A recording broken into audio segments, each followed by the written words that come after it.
وقال تعالى في شان حبيبه ونور عرشه إن الله وملائكته يصلون على النبي يا أيها الذين آمنوا صلوا عليه وسلموا تسليما الله جرى شرع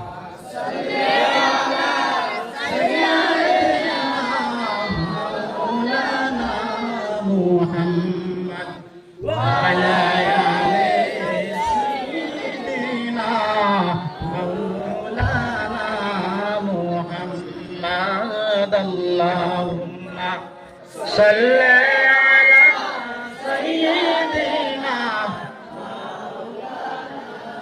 محمد وعلى آل سيدنا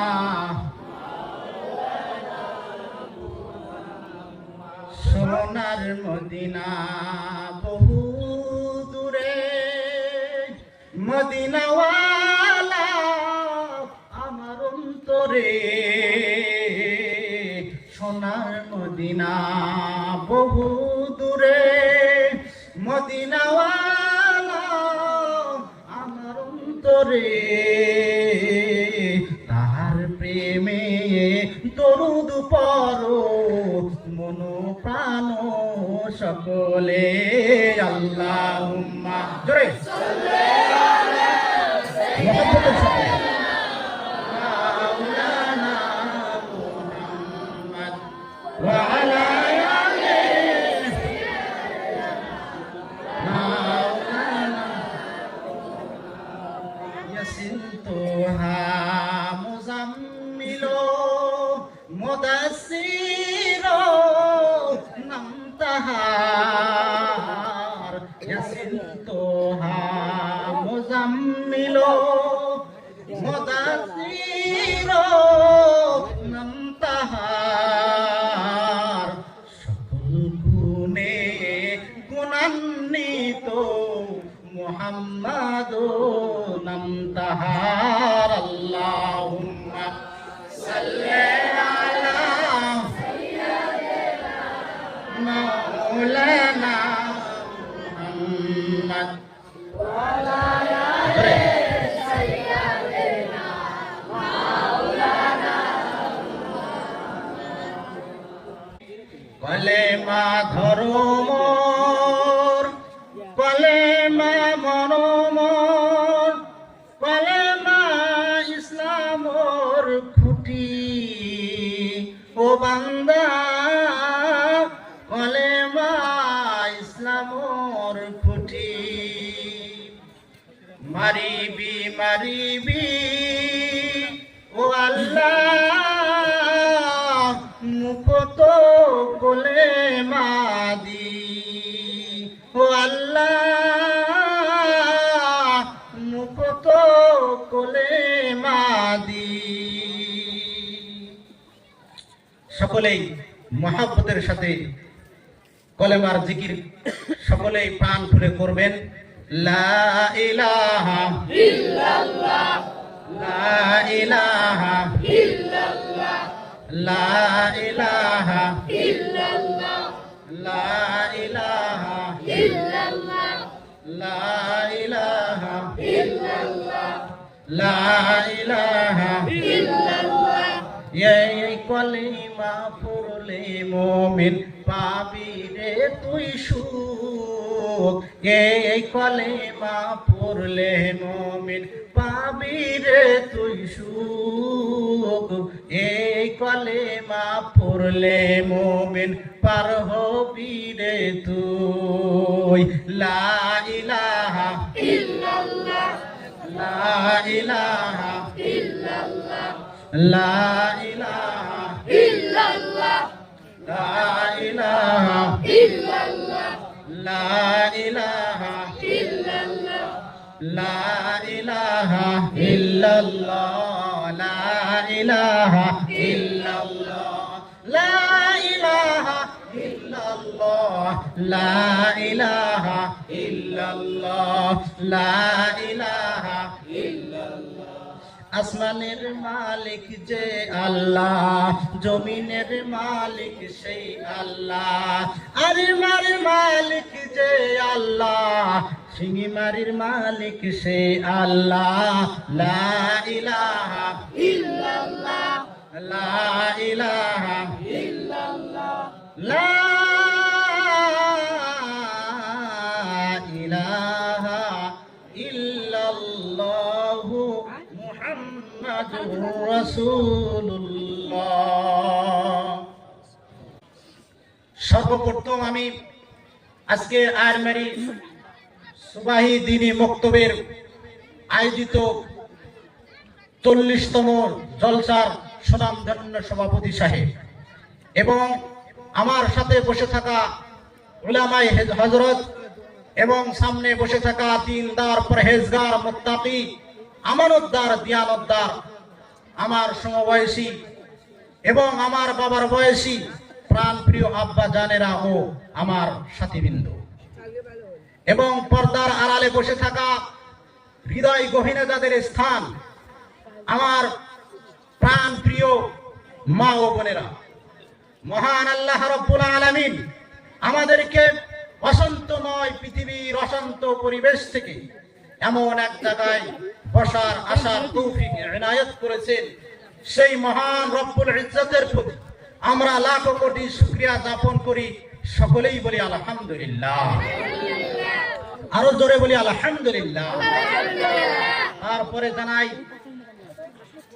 মা আমিনার লাল আখির নবী, যাকে সৃষ্টি না করলে কাউকে সৃষ্টি করা হতো না, সেই মহান মানবের প্রতি আমরা মহব্বতের সাথে আবারও দরুদ পড়ি সাল্লাল্লাহু আলাইহি ওয়াসাল্লাম। আমি আপনাদেরই ছেলে, নগণ্য এক বান্দা, পাপী বান্দা। আপনাদের সামনে যা কিছু বলবো, যা কিছু আপনারা শুনবেন, মানার জন্য নিয়ত করে বসবেন। আল্লাহ রাব্বুল আলামিন আমাকে যা বলার তৌফিক দান করে, তার থেকে বেশি বেশি করে আমল করার জন্য তৌফিক দান করে। সকলে বলি আমিন আমিন। আমার মুসলমান ভাইয়েরা, আমার বক্তা মেন মকসদ হচ্ছে, মেন উদ্দেশ্য হচ্ছে, বিষয়বস্তু হইল আমাদেরকে আল্লাহ পাক যে দুনিয়াতে প্রেরণ করেছে একটা দায়িত্ব দিয়ে। আল্লাহ রাব্বুল আলামিন কোরআনে কারীমের মধ্যে বলেন, ইয়া আইয়ুহাল্লাযীনা আমানু কু আনফুসাকুম ওয়া আহলিকুম নারা। আল্লাহ রাব্বুল আলামিন বলে, হে ইমানদার বান্দাগণ, তোমরা নিজেরা নিজেদেরকে, তোমার পরিয়াল পরিজনদেরকে জাহান্নামের কঠিন ভয়ঙ্কর আগুন থেকে রক্ষা করো। কু আনফুসাকুম ওয়া আহলিকুম নারা, তুমি নিজে বাঁচো এবং তোমার পরিয়াল পরিজনদেরকেও বাঁচাও।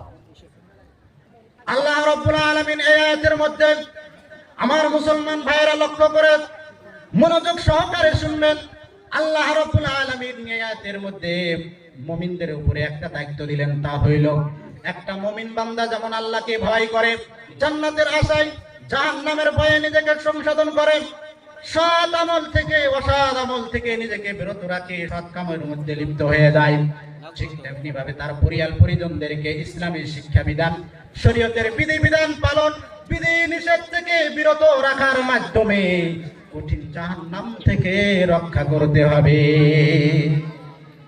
আমার মুসলমান ভাইয়েরা মনোযোগ সহকারে শুনবেন। আল্লাহ রাব্বুল আলামিন কোরআনে কারীমের মধ্যে উল্লেখ করে বলেছেন, আফাহাসিবতুম আন্নামা খালাকনাকুম আবাসা ওয়া আন্নাকুম ইলাইনা লা তুরজাউন। আল্লাহু আকবার। আমার মুসলমান ভাইয়েরা শুনবেন মনোযোগ দিয়ে। আল্লাহ বলে, ও আমার বান্দারা, তোমরা কি ভেবেছো এই দুনিয়ার মধ্যে আমি তোমাদেরকে এমনি এমনি তৈরি করেছি? তোমাদের হিসাব নিকাশ আমি কি নেব না? তোমরা কি আমি আল্লাহর কাছে ফিরে আসবে না? তোমরা কি ভেবেছো এই দুনিয়ায় আমরা এমনি এমনি এসেছি? না, তোমরা এই দুনিয়াতে কেউ থাকবে না, এখান থেকে আল্লাহর দরবারে চলে যেতে হবে। ফায়াহসাবুল ইনসানু ওয়া আইয়ুতরাকা সুদা, তুমি কি ভেবেছো যে তোমাকে আমি এমনি এমনি ছাইরা দেব, তোমার হিসাব নিম না? তুমি কি এটাই মনে করেছো? আমার মুসলমান ভাইয়েরা, আমি সর্বপ্রথম আপনাদের সম্মুখে একটা হাদিস পাঠ করেছিলাম। হাদিসটা হলো এই যে আল্লাহর নবী বললেন, আলা কুল্লুকুম রাইন ওয়া কুল্লুকুম মাসউলুন আন রাইয়াতিহি। অর্থাৎ ও আমার মুসলমান ভাইরা, আল্লাহর নবী বললেন, ও আমার উম্মতেরা, তোমরা প্রত্যেকেই দায়িত্বশীল, আর তোমাদেরকে কাল কিয়ামতের ময়দানে আল্লাহ পাক দায়িত্ব সম্পর্কে জিজ্ঞাসা করবে। এইবার আমার মুসলমান ভাইরা মনে করুন যে কিয়ামত শুরু হয়ে গেল, কিয়ামত আরম্ভ হয়ে গেল, বিচারের হিসাবের নিকাশের জন্য আল্লাহ তাআলা রেডি হয়ে গেলেন, হাজির হয়ে গেলেন। আপনার নাম্বার চলে এলো, আপনার সিরিয়াল চলে এলো, আপনার ডাক পড়ে গেল। আপনি যে কাঠগড়ায় দাঁড়াইলেন, কাঠগড়ায় দাঁড়ানোর পর আল্লাহ রাব্বুল আলামিন যখন আপনাকে জিজ্ঞাসা করবে, বান্দা, দুনিয়াতে তোমাকে আমি আল্লাহ পাক একটা দায়িত্ব দিয়েছিলাম, তোমাকে একটা জিম্মা দিয়েছিলাম, তোমাকে একটা দায়িত্ব দিয়েছিলাম, ওই দায়িত্বটা কতটা পালন করেছো, কতটা গ্রহণযোগ্য তুমি করেছো? আল্লাহ রাব্বুল আলামিনের সেই দিনকার জবাব যদি আপনার আমার না থাকে, তাহলে আমি আপনার মতন কপাল পোড়া মুসলমান সেই দিন আর কেউ থাকবে না। চিল্লা বলেন ঠিক কিনা? আমার মুসলমান ভাইয়েরা মনে করুন, এইবার আমি আল্লাহ পাকের কাছে যদি জবাব না দিতে পারি, তাহলে আমার জায়গা কোথায়? জাহান্নাম ছাড়ার কোনো জায়গা হবে না। তাই আমি বলি, ও আমার মুসলমান ভাইয়েরা, আপনি যে দায়িত্ব আছেন, আপনাকে যে দায়িত্ব দিয়েছেন, আপনি যে জিম্মাদার হয়েছেন, ওই জিম্মাদারকে সঠিকভাবে যদি পালন করেন, কাল কিয়ামতের ময়দানে কঠিন হাসরের দিন আল্লাহ তাআলার কাছে খুব সহজেই হিসাব দিতে পারবেন। চিল্লা বলেন ঠিক কিনা? তাই আল্লাহ কয়, ওগো আমার মুসলমান, ওগো আমার বান্দারা, তোমরা কি শুনবা না? আমি কোরআনে কারীমের মধ্যে কার কথা উল্লেখ করে দিলাম? ওগো আমার যুবক ভাইরা, ওগো আমার বাবা জানেরা, মনোযোগ সহকারে শুনবেন। তার নাম কি শুনেন? তার নাম হইল হযরতে লোকমান হাকিম। চিল্লাগন সুবহানাল্লাহ। আমার মুসলমান ভাইরা, তিনি তার ছেলেকে সুন্দর করে ডেকে ডেকে বলেন, ওগো আমার আদরের কলিজার টুকরা, ওগো আমার আদরের সন্তান, ওগো আমার আদরের কলিজার টুকরা, শোনো, আমি তোমাকে এই নসিহতটা কি করব না? বলে কি নসিহত? আল্লাহ রাব্বুল আলামিন কোরআনে কারীমের মধ্যে ঘোষণা করে দিলেন, ওয়া ইয ক্বালা লুকমানু লিইবনিহি ওয়া হুয়া ইয়াইযুহু ইয়া বুনাইয়া লা তুশরিক বিল্লাহ ইন্নাশ শিরকা লাযুলমুন আযীম। সিল্লা বলেন আল্লাহু আকবার। ওগো আমার মুসলমান ভাইরা, এই যে লোকমান হাকিম তার ছেলেকে ডেকে বলে, ওগো আমার আদরের কলিজার টুকরা, আল্লাহর সাথে কোনোদিন শরীক করবা না, আল্লাহর সাথে কাউকে পার্টনারশিপ করবা না, আল্লাহর সাথে কাউকে বন্ধুত্ব বানাইবা না। কারণ আল্লাহ বলে, ইন্নাশ শিরকা লাযুলমুন আযীম, এটা হচ্ছে মস্ত বড় জুলুম। ছেলে প্রশ্ন করে, ওগো আমার বাবা, আল্লাহকে কেন শিরিক করব না? আল্লাহর সাথে কেন অন্যজনকে শিরিক করব না? আল্লাহ রাব্বুল আলামিনের ওই বান্দা ছেলেকে সুন্দর করে বুঝিয়ে দিয়ে বলেন, আল্লাহ পাকের কোরআন দিয়ে সুন্দর করে বুঝিয়ে দিয়ে বলেন, কুল, বলে দাও, ওয়াকুল হুয়াল্লাহু আহাদ আল্লাহুস সামাদ লাম ইয়ালিদ ওয়া লাম ইউলাদ ওয়া লাম ইয়াকুল লাহু কুফুয়ান আহাদ। চিল্লা বলেন সুবহানাল্লাহ। ওই বলে দাও, ও আমার বান্দা বলে দাও, আল্লাহ এক, আল্লাহ কারো মুহতাজ নয়, আল্লাহ কারো কাছে হাত পাতে না, আল্লাহ কাউকে জন্ম দেয় নাই, আল্লাহকে কেউ জন্ম দেয় নাই, অর্থাৎ আল্লাহর সমতুল্য এই দুনিয়ার মধ্যে কেউ হতে পারে না।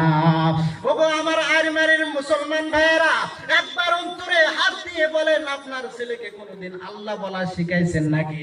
আপনার ছেলেকে কোনোদিন এইভাবে নসিহত করেছেন? করেন নাই। হুজুর, আমি তো নিজেই জানি না আল্লাহ কয়জন, আমি তো নিজেই জানি না আল্লাহ কাকে বলে। আল্লাহ আলিমুল গায়ব নাকি? আল্লাহর কাছে শিরিক করা যাবে নাকি? এটা আমরা নিজেই জানি না। দুর্ভাগ্য, কপাল পোড়া মুসলমান, তুমি না যে তোমার ছেলেকে কোনদিন শেখাইলা না, নিজেও শিখলা না। এত সুন্দর 40 বছর যাবত একটা গ্রামে একটা মুক্তব স্টাডি হয়ে আছে, শুরু হয়ে আছে, মুক্তব তুলে দেওয়া হয়েছে। ওই মুক্তবে ছেলেকে পাঠাইলা না মাত্র 50 টাকার বদলে। ওগো আমার ভাইয়েরা, সময় সংক্ষিপ্তে, তাই আমি শেষ করে দেব। আমার মূল বয়ান হবাই স্টার্ট হতে যাচ্ছিল, কিন্তু সংক্ষিপ্ত সময় আমি আপনাদেরই ছেলে, আপনাদেরই জাগার সন্তান, আমি নগণ্য গোলাম, আমার জন্য দোয়া করবেন তাই বলতে চাচ্ছিলাম। ওই লোকমানে হাকিম ছেলেকে 9টা নসিহত, 8টা-9টা নসিহত করেছেন। ওই নসিহত যদি প্রত্যেকটা বাবা যদি তার ছেলে মেয়েকে যদি করে, ওই সমাজের মধ্যে, ওই পরিবারের মধ্যে কোনো কুলাঙ্গার জন্ম নিতে পারে না। চিল্লায় কোন ঠিক কিনা?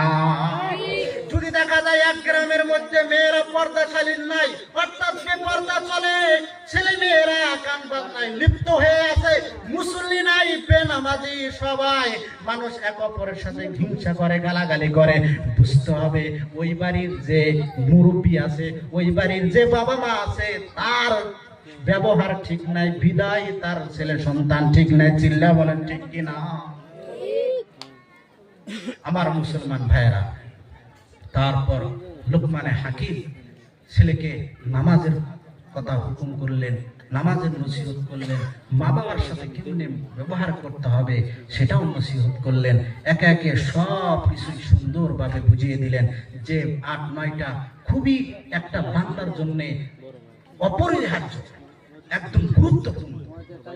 তাই গতিকে আমি আমার বক্তব্য ইতি করতে যাচ্ছি, কারণ আমরা দূর থেকে অনেক বড় বড় বক্তা এনেছি, তারা বলবে, তাদের তা মনোযোগ সহকারে শুনবেন। আর আমি যা বলেছি এটা একটু প্র্যাকটিস করার চেষ্টা করবেন। Do you practice this Nobel lecture?